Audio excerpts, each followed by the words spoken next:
Hello everyone, welcome to Business School 101. As a consumer, you want to make a rational purchase.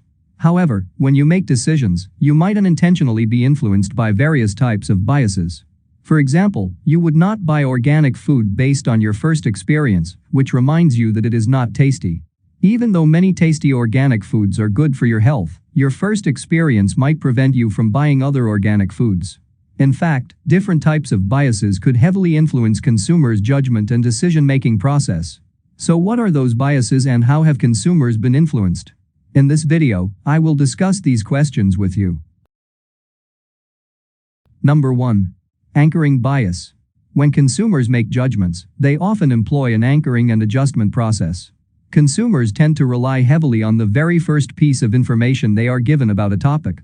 Based on initial value and information, they adjust or update the evaluation when considering additional information. Not only consumer values and normative influences, but also information from memory and first encountered external information can be strong determinants of the initial value. The initial value, or reference point, has a serious impact on the purchase decision. For example, let's assume you want to buy a French wine and find one which costs $200 and you think it is expensive. After having this initial value as a reference point, you would estimate another French wine with a price similar to the initial value of $200. So if you find $100 French wine, you would think it is a good deal and be willing to buy it. Similarly, prior brand evaluation and experiences as the anchor for the judgments could also influence consumers' subsequent decisions.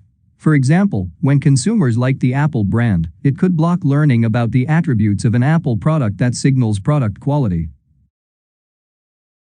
Number 2. Mood and bias. Previous research shows that mood can bias consumers' judgments. For example, when consumers are in a good mood, they will probably respond positively to a new product from Apple while browsing Apple products. Similarly, consumers might want to try a new drink at Starbucks when they are in a positive mood. Mood also can influence consumers' searching and attention behavior. For example, consumers tend to not pay attention to negative information when they are in a positive mood. It is because consumers tend to preserve their good mood by ignoring negative information which counters their current mood. In a similar vein, consumers in negative moods tend to shop more as it mitigates their negative moods. In general, consumers are motivated to attain a positive mood and avoid negative states, and this could influence their information processing and judgments. Number 3. Negativity bias. Negativity bias is a cognitive bias that results in negative information or events having a more significant impact on individual psychological state than positive information. Consumers tend to give negative information more weight than positive information when they form their judgments and opinions. For example, research shows that when consumers buy a product online, they seem to weigh negative reviews more than positive reviews. Therefore, consumers tend to focus more on a few negative reviews than on many more positive reviews about the product.